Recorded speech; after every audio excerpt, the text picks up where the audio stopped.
सभी प्यारे दोस्तों का स्वागत है सार्थक कोचिंग क्लासेस में। जैसा कि आप सभी प्यारे साथियों को पता है, हमने उत्तर प्रदेश पुलिस कांस्टेबल 2024 की भर्तियों के लिए एकलव्य सीरीज स्टार्ट की है, जिसकी क्लासेस काफ़ी समय पहले स्टार्ट हो चुकी हैं। यदि आपने इससे पहले की क्लासेस नहीं देखी तो उनको अवश्य देख लें। उसकी लिंक मैंने आपको नीचे डिस्क्रिप्शन में दे दी है। प्ले लिस्ट बनी हुई है, आप क्रम वाइज तरीके से सारी क्लासेसों को ले सकते हैं और अपने नोट्स बना सकते हैं। ठीक है दोस्तों, पिछली क्लास में दोस्तों हमने एक नया चैप्टर स्टार्ट किया था जिसका नाम था भारत में ब्रिटिश साम्राज्य का विस्तार कैसे हुआ था। तो उसके बारे में हमने कुछ जाना था। मैंने आपको बंगाल शासन के बारे में बताया था, कैसे कैसे ब्रिटिशों ने बंगाल पे कब्जा किया था। तो मुझे ऐसी उम्मीद है आपने वो क्लास अवश्य देख ली होगी। ठीक है दोस्तों, आज हम उससे आगे पढ़ेंगे। तो चलिए बिना देर के हुए हमारी आज की मॉडर्न हिस्ट्री की क्लास स्टार्ट करते हैं। लेकिन उससे पहले जो प्यारे दोस्त नए हैं वो चैनल को सब्सक्राइब कर लेंगे, वीडियो को लाइक कर देंगे, दोस्तों में शेयर कर देंगे। ठीक है दोस्तों, चलिए अपनी क्लास स्टार्ट करते हैं। देखिए दोस्तों, पिछली क्लास में हमने जो चैप्टर स्टार्ट किया था भारत में ब्रिटिश साम्राज्य का विस्तार कैसे हुआ था, उसके बारे में मैंने आपको बेसिक जानकारी पिछली क्लास में बताई थी। मैंने आपको बताई थी कि हम भारत में ब्रिटिश साम्राज्य के विस्तार को 6 भागों में बांटकर पढ़ेंगे। वो 6 भाग कौन कौन से थे? तो एक हम पढ़ेंगे बंगाल के बारे में। बंगाल प्रांत काफी अपने आप में समृद्ध जो था वो प्रांत था। इसके बारे में मैंने आपको पिछली क्लास में बता दिया था, तो मुझे ऐसी उम्मीद है आपने वो क्लास अवश्य देख ली होगी। ठीक है, बंगाल काफी इंपोर्टेंट है हमारे एग्जाम के लिए। ठीक है, उसके बाद आज हम जानेंगे मैसूर के बारे में और मराठाओं के बारे में। ठीक है, तो ये 3 भाग हो गए और बाकी के बचे पंजाब, अवध और ब्रिटिश विस्तारवादी नीतियों के बारे में। इनके बारे में हम अगली क्लास में जानेंगे। तो आज हम किस किस के बारे में जानेंगे? मैसूर और मराठा जो प्रांत थे, मराठा जो साम्राज्य थे, उनके बारे में आज हम जानेंगे। कैसे कैसे ब्रिटिश ने मैसूर और मराठा पे कब्जा कर लिया, अपना शासन स्थापित कर लिया था। ठीक है, तो इनके बारे में आज हम जानेंगे। ये तो आपको कंप्लीट है कि भारत के ब्रिटिश साम्राज्य विस्तार को हमने कितने भागों में बांटा है? तो 6 भागों में बांटा है। कौन कौन से? आप कहेंगे एक मैंने आपको बंगाल के बारे में बताया, एक मैं मैसूर के बारे में आपको आज बताऊंगा और मराठाओं के बारे में आज बताऊंगा। बाकी जो बचे 3 कौन कौन से? अवध, पंजाब और विस्तार, जो ब्रिटिशों की विस्तारवादी नीतियां थी, उनके बारे में भी हम पढ़ेंगे। ठीक है दोस्तों, अगली क्लास में उनके बारे में जानेंगे। तो आज हम सबसे पहले जानते हैं दोस्तों मैसूर। मैसूर में कैसे ब्रिटिश साम्राज्य का विस्तार हुआ उसके बारे में जान लेते हैं। ठीक है दोस्तों, सबसे पहले हम मैसूर की पृष्ठभूमि के बारे में जान लेते हैं। ये जो मैसूर साम्राज्य है, इसकी स्थापना कैसे हुई उसके बारे में जान लेते हैं। जैसे हमने बंगाल के बारे में जाना था, तो ऐसे ही हम जो है मैसूर के बारे में जान लेते हैं। मैसूर जो साम्राज्य की स्थापना है वो कैसे कैसे हुई। ठीक है दोस्तों, मैसूर का उदय कैसे हुआ? तो 1565। कब दोस्तों? 1565 में एक तालीकोटा का युद्ध हुआ, जिसको दोस्तों राक्षस तांगड़ी का युद्ध भी कहा जाता है। तो ऐसा मुझे उम्मीद है आपको याद होगा, जब मैंने आपको विजयनगर साम्राज्य के बारे में पढ़ाया था, तो मुझे ऐसी उम्मीद है आपको ये याद होगा। तालीकोटा के युद्ध को राक्षस तांगड़ी का युद्ध भी कहा जाता है। ये युद्ध किस किस के मध्य हुआ? तो ये युद्ध 2 साम्राज्यों के मध्य हुआ। एक तो विजयनगर साम्राज्य के मध्य हुआ और एक जो दक्कन के गुट थे उनके मध्य ये युद्ध हुआ था। तो दक्कन के गुटों में किस किस ने भाग लिया? एक तो अहमदनगर ने भाग लिया, गोलकुंडा ने भाग लिया, बीजापुर ने भाग लिया, बरार और बीदर। इन 5 लोगों ने, जो दक्कन के गुट थे, उनके युद्ध किसका हुआ? विजयनगर साम्राज्य का युद्ध हुआ। कौन सा? तालीकोटा का युद्ध, जिसको राक्षस तांगड़ी का युद्ध भी कहा जाता है। तो तालीकोटा का युद्ध कब हुआ? 1565 में हुआ। इसी युद्ध के बाद दोस्तों विजयनगर साम्राज्य का विघटन हो गया। विजयनगर साम्राज्य दोस्तों छोटे छोटे राज्यों में उसका उदय होने लगा। इतना बड़ा जो विजयनगर साम्राज्य था, लगभग दक्षिण के भाग पे, आधे से ज्यादा भाग पे विजयनगर साम्राज्य था, उसके टुकड़े बट गए। वो छोटे छोटे राज्यों में उसके उदय होने लगे, मतलब छोटे छोटे प्रांतों में अलग अलग राजा होने लगे। उन्हीं में से एक था मैसूर। क्या था? मैसूर, जिसको दोस्तों वाडियार वंश ने स्थापित की थी। किसकी? मैसूर की। ठीक है दोस्तों, और विजयनगर साम्राज्य की किसने स्थापना की थी? तो आप कहेंगे हरिहर राय और बुक्का राय ने इसकी स्थापना की थी। ऐसी मैसूर राज्य की स्थापना किसने की? वोडियार वंश ने की, जो कि एक स्वतंत्र शासन था। क्योंकि विजयनगर साम्राज्य को तो विघटन हो गया, तो मैसूर के जो वोडियार वंश थे वो अपने आप में एक स्वतंत्र शासन हो गया था। ठीक है दोस्तों, इसकी स्थापना किसने की वोडियार वंश की? तो यदु राय वोडियार ने की। किसने? यदु राय वोडियार ने की सन 1399 में। आपको याद नहीं रखना, वोडियार वंश का कौन है? यदु राय वोडियार है। उस समय दोस्तों मैसूर का ये संस्थापक नहीं था, मैसूर के वोडियार वंश का संस्थापक नहीं था। क्योंकि विजयनगर साम्राज्य का जो विघटन हुआ वो 1565 के राक्षस तांगड़ी के, जिसको तालीकोटा का युद्ध कहा जाता है, उसके बाद हुआ था। तो उसने मैसूर में अपने वाडियार वंश की स्थापना की थी। कब? 1565 में। ठीक है, याद रखेंगे बिल्कुल। इस वंश का अंतिम शासक कौन था? तो इस वंश का अंतिम स्वतंत्र शासक था कृष्णराज द्वितीय। कौन था? कृष्णराज द्वितीय इस वंश का अंतिम स्वतंत्र शासक था। ये शासक दोस्तों मात्र एक नाम मात्र का शासक माना जाता है। इसकी शक्तियां किसके पास थी? तो इसकी शक्तियां थी, वास्तविक जो शक्तियां थी वो दो मंत्रियों के पास थी। किसकी? दो मंत्रियों के पास थी। एक था नंदराज जो कि वित्त मंत्री था, और एक था देवराज जो कि सेनापति था। इन दो के पास इसकी वास्तविक शक्ति थी। अब मैं आपको ये सब क्यों बता रहा हूं? क्योंकि मैसूर में हैदर अली और टीपू सुल्तान के बारे में हमको जानना है। तो पहले हमको हैदर अली के आने से पहले मैसूर की पृष्ठभूमि को तो जानना होगा। मैसूर कैसे आया, क्यों आया, तो उसके बारे में मैं आपको बता रहा हूँ। ये जो नंदराज है वित्त मंत्री था, उसी का पुत्र था हैदर अली। कौन था? हैदर अली। ठीक है, ये जब मैसूर का शासक बना उस समय कहाँ का फौजदार था? तो जब ये मैसूर का शासक बना उस समय डिंडीगुल का फौजदार था। कहाँ का? डिंडीगुल का फौजदार था सन 1755 में। और ये 1761 में क्या बना? मैसूर का शासक बना हैदर अली। याद रखेंगे बिल्कुल, एग्जाम में पूछा जाता है हैदर अली मैसूर का शासक कब बना? तो हैदर अली मैसूर का शासक सन 1761 में बना। ठीक है, याद रखेंगे। हैदर अली की कुछ नीतियां थी, उनके बारे में जान लेते हैं। तो इसने सैन्य सुधार करवाए, आर्थिक सुधार करवाए और धार्मिक सहिष्णुता, ये याद रखना एग्जाम में पूछा जाता है। चामुंडेश्वरी देवी मंदिर हेतु इसने दान दिया था। किसने? हैदर अली ने। और सिक्कों पर शिव, पार्वती और विष्णु का अंकन किया था। तो एग्जाम में पूछा जाता है कि ऐसा कौन सा मैसूर का शासक है जिसने सिक्कों पर शिव और पार्वती व विष्णु के चित्रों का अंकन किया था? तो किसने? हैदर अली ने किया था। याद रखेंगे बिल्कुल, याद रखेंगे। ये फ्रांस के अनुकूल था, यानी कि फ्रांस से इसकी बात नहीं बनती थी। जो फ्रांसीसी कंपनी थी ये इनके विरुद्ध था। कौन? हैदर अली। आपको पता है जो चीज फ्रांसीसियों के विरुद्ध हो वो किसके पक्ष में होगी? अंग्रेजों के पक्ष में होगी। और जो चीज अंग्रेजों के विरुद्ध होगी वो किसके पक्ष में होगी? वो फ्रांसीसियों के पक्ष में होगी। ठीक है, तो याद रखेंगे ये किसके विरुद्ध था? हैदर अली फ्रांसीसियों के विरुद्ध था। इसलिए इसने ब्रिटेनों के लिए, किसने? ब्रिटिशों के लिए, ब्रिटिश कंपनियों के हित में मालाबार तट बनवाया। कौन सा? मालाबार तट बनवाया, जिससे मसाला व्यापार हो सके। याद रखेंगे बिल्कुल, याद रखेंगे। अंग्रेजों की साम्राज्यवादी नीति जो है वो दक्षिण में विस्तार होने लगी हैदर अली के समय। ठीक है, तो ये आप याद रखेंगे हैदर अली से। हैदर अली कब मैसूर का शासक बना? सन 1761 में हैदर अली मैसूर का शासक बना। मैसूर का शासक बनने से पहले हैदर अली कहाँ का फौजदार था? तो हैदर अली मैसूर का शासक बनने से पहले डिंडीगुल का फौजदार था। याद रखेंगे, एग्जाम में पूछा जाता है। कितने आंग्ल मैसूर संघर्ष हुए, कितने आंग्ल मैसूर युद्ध हुए? तो 4 आंग्ल मैसूर युद्ध हुए। आपको याद रखना है, एग्जाम में पूछा जाता है। कितने आंग्ल मैसूर युद्ध हुए? तो 4 आंग्ल मैसूर युद्ध हुए, 4 आंग्ल मैसूर संघर्ष हुए। याद रखेंगे बिल्कुल, याद रखेंगे। कौन कौन से हुए उनके बारे में याद रखनी है, डेट आपको याद रखनी है, और किस किस के मध्य हुआ ये भी आपको याद रखना है। तो प्रथम कब हुआ? 1767 से लेके 69 तक हुआ।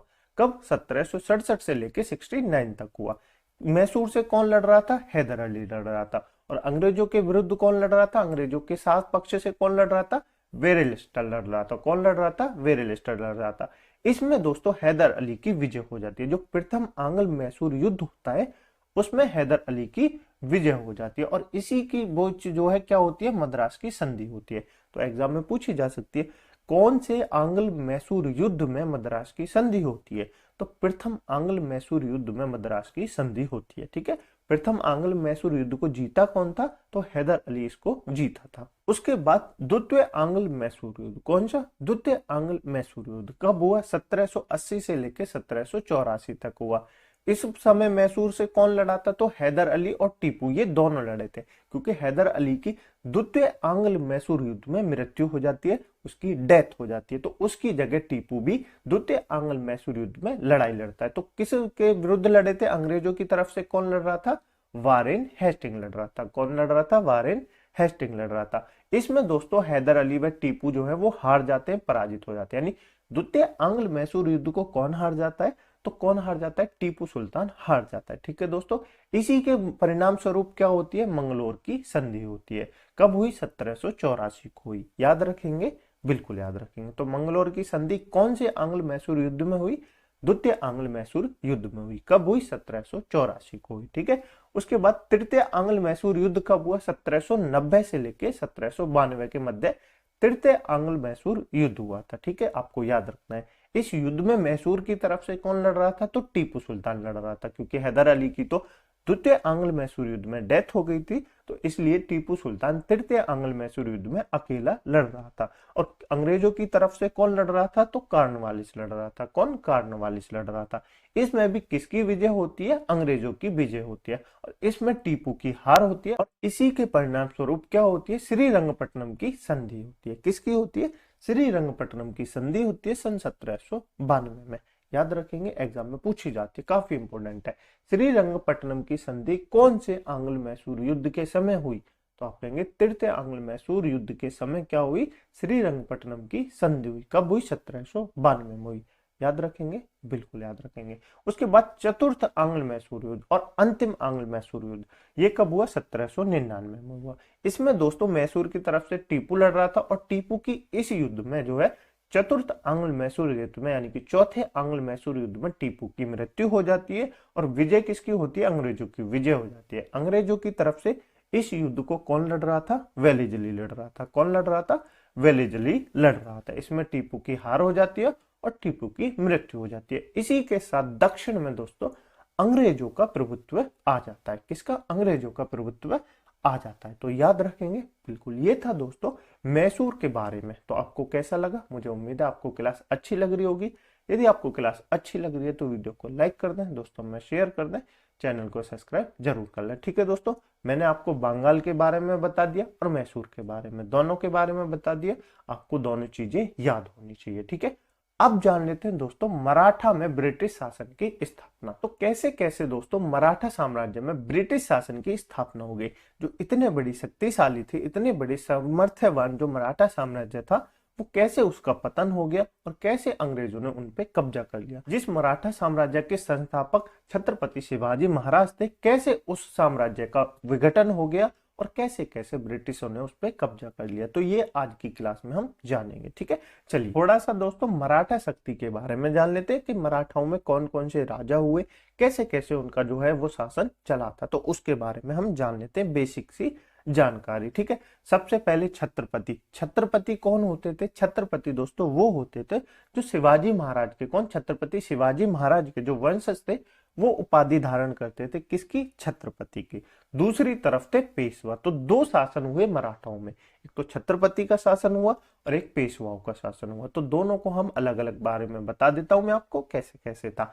छत्रपति कौन थे? शिवाजी महाराज थे, जो कि मराठा साम्राज्य के संस्थापक थे। फिर इनके बाद उनका पुत्र हुआ संभाजी। कौन? संभाजी महाराज कौन थे? उनके बाद उनके मराठा साम्राज्य के जो वो थे शासक थे, वो से शंभूजी महाराज। ठीक है, उसके बाद राजा राम और ताराबाई थी, जिनका क्या नाम था? शिवाजी द्वितीय नाम था राजा राम का। ठीक है, उसके बाद साहूजी महाराज हुए और उसके बाद राजा राम द्वितीय हुए। याद रखेंगे, बिल्कुल। ये थे दोस्तों छत्रपति शिवाजी महाराज के जो वंशज थे, उनके जो शासक थे, उनके वंशजों के जो शासक थे, उनके बारे में। राजा राम द्वितीय के बाद ही दोस्तों पेशवा जो है वो क्या होने लगे? पेशवा अपना अधिकार करने लगे और पेशवा जो है मराठा साम्राज्य के संस्थापक हो गए। ठीक है, तो पहले छत्रपति थे, फिर पेशवा हो गए, यानी कि अब छत्रपतियों का जो वो है समाप्त हो जाता है और शासक कौन करने लगता है? पेशवा जो है वो शासक करने लगते हैं। याद रखेंगे, बिल्कुल। सबसे पहले बालाजी विश्वनाथ ने किया। किसने? बालाजी विश्वनाथ पहला पेशवा था, जो कि 1713 से लेकर 1720 तक रहा। याद रखेंगे, बिल्कुल।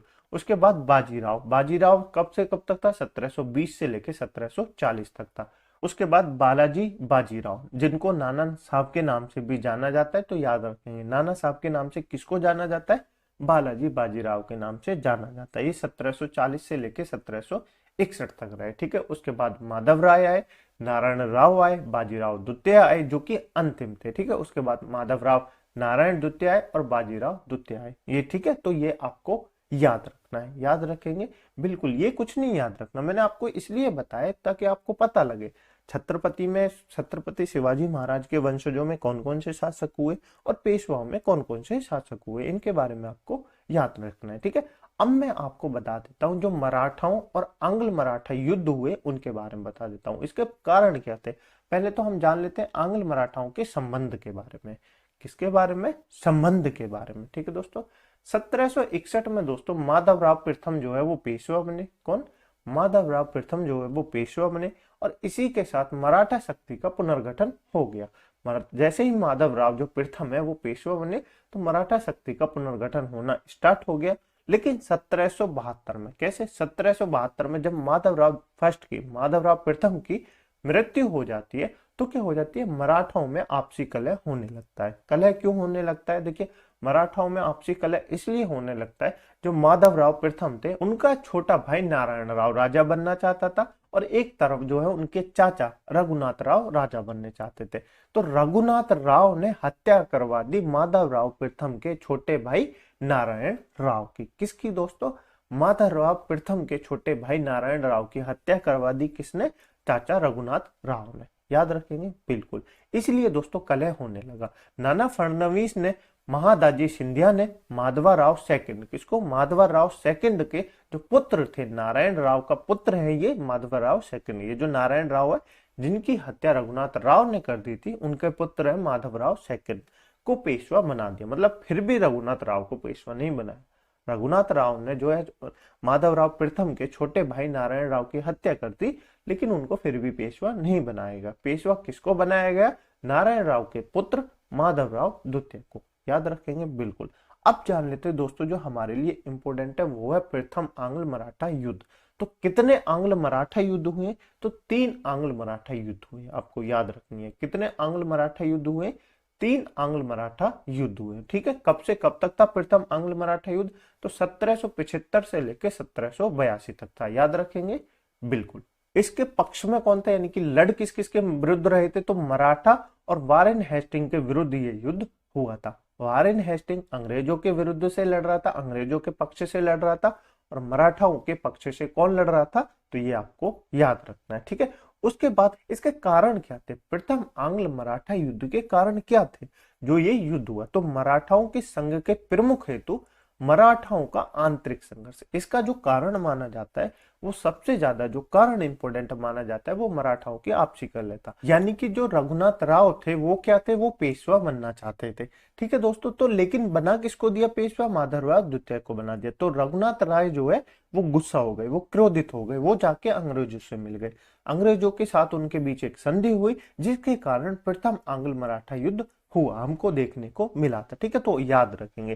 जैसे कि मैंने आपको बताया 1772 में जब माधवराव प्रथम की मृत्यु हो गई तो उनके पुत्र नारायण राव और किसको दोस्तों? चाचा रघुनाथ राव को क्या हुआ? उनके बीच संघर्ष होने लगा कि मैं राजा बनूंगा। रघुनाथ राय जो कहते थे कि मैं राजा बनूंगा, मैं पेशवा बनूंगा। और बना किसको दिया? ना माधव राय को, जो नारायण राव का पुत्र था, जिसको रघुनाथ राव ने नारायण राव को मार दिया। तो नारायण राव का जो पुत्र था माधव राव द्वितीय, उसको पेशवा बना दिया गया। याद रखेंगे बिल्कुल। इसका परिणाम क्या हुआ? प्रथम आंग्ल मराठा युद्ध का परिणाम क्या हुआ? तो प्रथम युद्ध आंग्ल मराठा युद्ध का परिणाम हुआ सालाबाई की संधि। किसकी? सालाबाई की संधि हुई प्रथम आंग्ल मराठा युद्ध का परिणाम। कब हुई? 1782 में हुई। हैंगस्टन और फडणवीस के मध्य ये जो है वो प्रथम आंग्ल मराठा युद्ध की संधि हुई, सालाबाई की संधि। तो एग्जाम में पूछी जाती है सालाबाई की संधि किस आंग्ल मराठा युद्ध के बाद हुई? तो प्रथम आंग्ल मराठा युद्ध के बाद हुई सालाबाई की संधि। ठीक है, याद रखेंगे। इसमें क्या क्या हुआ दोस्तों उसके बारे में आपको बता देता हूं। तो सालसेट और एलिफेंटा द्वीप जो है वो अंग्रेजों को दे दिया और अंग्रेजों ने माधवराव द्वितीय को पेशवा मान लिया और भविष्य में कभी भी 20 वर्षों तक शांति फैलाने की बात हुई और रघुनाथ राव को पेंशन देने की बात की। किसने? अंग्रेजों ने। ठीक है, तो ये तो हुआ था प्रथम आंग्ल मराठा युद्ध के बाद। सालाबाई की संधि प्रथम आंग्ल मराठा युद्ध के बाद हुई और कुछ कुछ मैंने आपको जैसे कि बता दिया, जैसे अंग्रेजों ने माधवराव द्वितीय को पेशवा मान लिया और भविष्य में 20 वर्षों तक कोई युद्ध लड़ने की वो हुई संधि। ठीक है, और रघुनाथ राव को पेंशन के रूप में भेज दिया, पेंशन देने लगे। तो याद रखेंगे बिल्कुल। ये था प्रथम आंग्ल मराठा युद्ध। अब जान लेते हैं दोस्तों द्वितीय आंग्ल मराठा युद्ध के बारे में। ये कब हुआ? ये हुआ 1803 से लेकर 1805 के मध्य। कब हुआ द्वितीय आंग्ल मराठा युद्ध? 1803 से लेकर 1805 के मध्य। याद रखेंगे, बिल्कुल याद रखेंगे। इसमें कौन कौन थे? तो मराठा और अंग्रेजों की तरफ से वेलेस्ली इस युद्ध को लड़ रहा था। ठीक है दोस्तों, इस युद्ध का कारण क्या थे? द्वितीय आंग्ल मराठा युद्ध के कारण क्या थे वो मैं आपको बता देता हूं। तो सबसे पहला जो कारण था वो था नेपोलियन, जो कि फ्रांसीसी का आक्रमणकारी था, उसका भय था। ठीक है, इसलिए द्वितीय आंग्ल मराठा युद्ध हुआ था। और साम्राज्यवादी सोच के साथ वेलेस्ली का भारत आना और जिसको सहायक संधि की व्यवस्था करना, यानी कि ये सहायक संधि करता था। जब मैं आपको अंतिम चैप्टर पढ़ाऊंगा, अंतिम टॉपिक इसका पढ़ाऊंगा इस चैप्टर का, जिसमें मैं आपको बताऊंगा ब्रिटिशों की जो साम्राज्यवादी नीतियां थी उनके बारे में। उनमें सबसे इंपॉर्टेंट जो थी वो एक सहायक संधि जो नीति थी, वो सबसे इंपॉर्टेंट नीति थी। ठीक है दोस्तों, ये मैं आपको बताऊंगा। ये आपको याद रखना है कि किसके कारण द्वितीय आंग्ल मराठा युद्ध हुआ। नेपोलियन जो फ्रांसीसी यात्री था उसके भय के कारण ये द्वितीय आंग्ल मराठा युद्ध हुआ था। ठीक है, और मराठाओं की आंतरिक कलह के कारण भी इसको माना जाता है। मराठाओं की कभी भी कलह समाप्त नहीं हुई, तो द्वितीय आंग्ल मराठा युद्ध ये होते रहे। और मराठाओं के पतन का कारण जब मैं आपको बताऊंगा तो क्या बताऊंगा? यही बताऊंगा कि मराठाओं के आंतरिक कलह ही इनके मराठाओं के पतन का कारण बना था। ठीक है, याद रखेंगे। हृदय स्वरूप, क्या दोस्तों? हृदय स्वरूप युद्ध हुआ कब दोस्तों? 1802 में। होलकर ने पेशवा बाजीराव द्वितीय और सिंधिया की संयुक्त सेना पर आक्रमण किया। किसने? होलकर ने। पेशवा बाजीराव द्वितीय ने, होलकर कौन थे? पेशवा बाजीराव द्वितीय ने सिंधिया की संयुक्त सेना पर आक्रमण किया और पुणे पर अधिकार कर लिया। पेशवा बाजीराव द्वितीय रघुनाथ राव का पुत्र था। कौन था? पेशवा जो बाजीराव द्वितीय था वो रघुनाथ राव का पुत्र था। ने अंग्रेजों के साथ बेसिन सहायक संधि की। क्या दोस्तों? बेसिन सहायक संधि की। ये जो पेशवा बाजीराव द्वितीय था इसने अंग्रेजों के साथ बेसिन सहायक संधि की कि आप मुझे पेशवा बनवाइए, मैं आपको जो आप मांगे वो दे दूंगा। तो उसके मध्य क्या हुई? बेसिन सहायक संधि हुई। इस युद्ध को जीतने के बाद क्या हुआ? द्वितीय आंग्ल मराठा युद्ध को जीतने के बाद क्या हुआ? तो पुणे पर ब्रिटिशों की सेना का अधिकार हो गया। पुणे पर ब्रिटिशों की सेना का अधिकार हो गया और विदेशी और चौथ के अधिकार खत्म कर दिए। ये चौथ क्या है दोस्तों? चौथ और सरदेशमुखी जो छत्रपति शिवाजी महाराज ने लगाए थे उसके अधिकार खत्म कर दिए। ठीक है, और गायकवाड़ और निजाम पर हमला नहीं करने का जो इसमें सहायक संधि में प्रण लिया गया था। ठीक है, और सूरत, ताप्ती और नर्मदा क्षेत्र जो है वो भी अंग्रेजों को दे दिए। लगभग दोस्तों अंग्रेज ऐसे थे, अंग्रेज बहुत चालाक थे। अंग्रेज आपका साथ दे रहे हैं इसका मतलब ये नहीं है वो आपसे कुछ नहीं लेंगे, आपका साथ देंगे, आपको जिता भी देंगे युद्ध, लेकिन आपको इस कदर कंगाल कर देंगे कि आप जीतने के बाद भी अपने आप को हारा हुआ महसूस करेंगे। तो अंग्रेज आपसे सब लूट लेंगे। ठीक है, तो ये याद रखना है।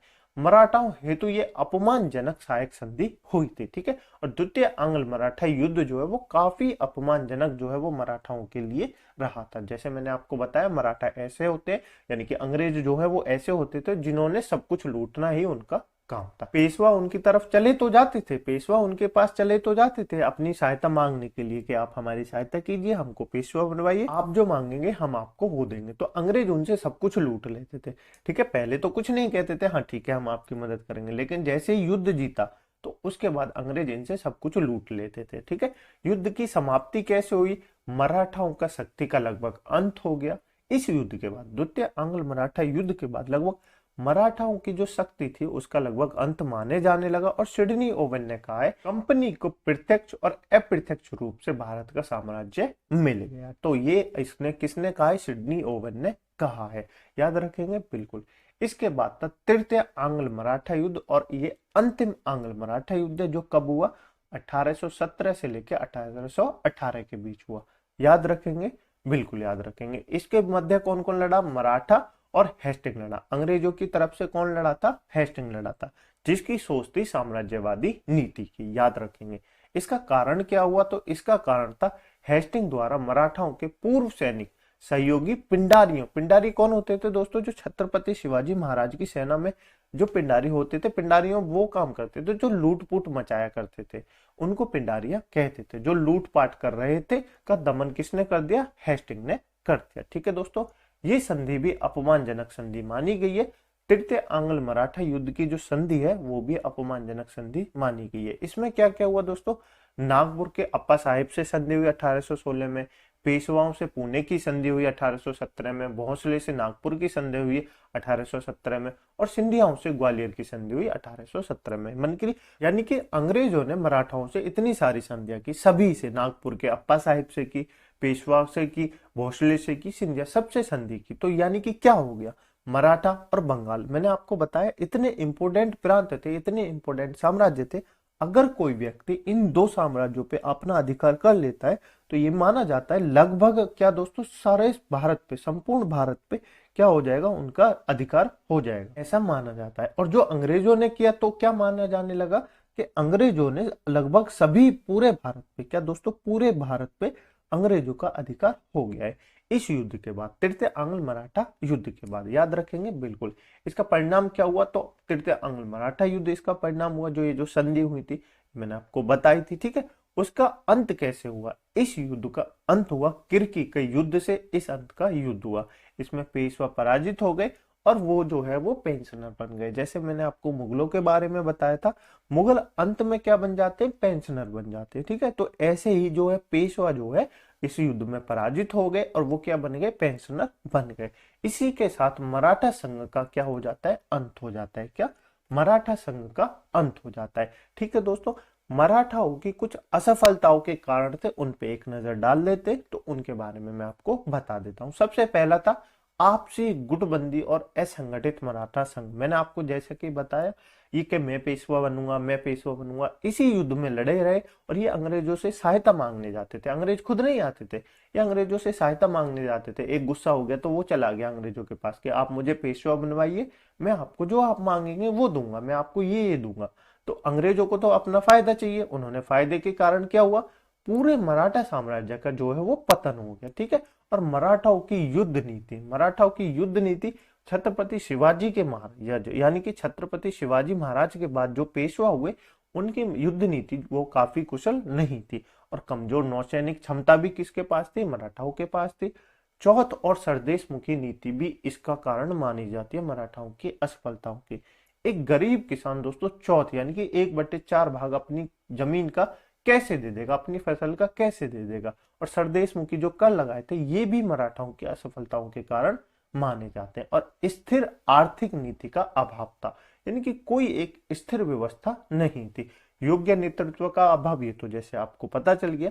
और ब्रिटिशों की उत्तम कूटनीति, ब्रिटिशों की सबसे उत्तम कूटनीति क्या होती है, जैसे उनके पास कोई सहायता मांगने गया, उनको पता है कि अगर ये हमारे पास सहायता मांगने आया है तो हम इसको जिता तो देंगे, ये क्या हो जाएगा, हमारा कठपुतली हो जाएगा, क्या हो जाएगा, हमारे नाचों पे नाचेगा, हमारी उंगलियों पे ये नाचेगा। तो इसलिए अंग्रेजों के पास क्या थी, उत्तम कूटनीति थी। ठीक है दोस्तों, आज मैंने आपको दोस्तों मैसूर साम्राज्य और मैंने आपको मराठा साम्राज्य के बारे में बताया, कैसे कैसे ब्रिटिश साम्राज्य का विस्तार इन दो प्रांतों में हुआ, मैसूर में और मराठाओं में। तो आपको क्लास कैसी लगी, मुझे ऐसी उम्मीद है आपको क्लास अच्छी लगी होगी। कमेंट बॉक्स में अपने ओपिनियन अवश्य बताया करें कि आपको क्लास कैसी लगी। ठीक है। इस क्लास की पीडीएफ डाउनलोड करने के लिए आप हमारे टेलीग्राम ग्रुप को ज्वाइन कर लेना, उसकी लिंक मैंने आपको नीचे डिस्क्रिप्शन में दे दी है। ठीक है दोस्तों, वहां पे जाना, टेलीग्राम ग्रुप से पीडीएफ डाउनलोड करना और अपने नोट्स अवश्य बना लेना। ठीक है दोस्तों, टेलीग्राम ग्रुप को अवश्य ज्वाइन कर लें क्योंकि इस वाली क्लास की पीडीएफ और आने वाली सभी क्लासेसों की पीडीएफ आपको उसी टेलीग्राम ग्रुप पर मिलेगी। तो इसलिए आप टेलीग्राम ग्रुप को अवश्य ज्वाइन कर लें। ठीक है। क्लास कैसी लगी कमेंट बॉक्स में जरूर बताएं। चलिए मिलते हैं अगली क्लास में, इसी चैप्टर को कंटिन्यू करेंगे। तब तक के लिए अपना ध्यान रखिएगा। जय हिंद, जय भारत।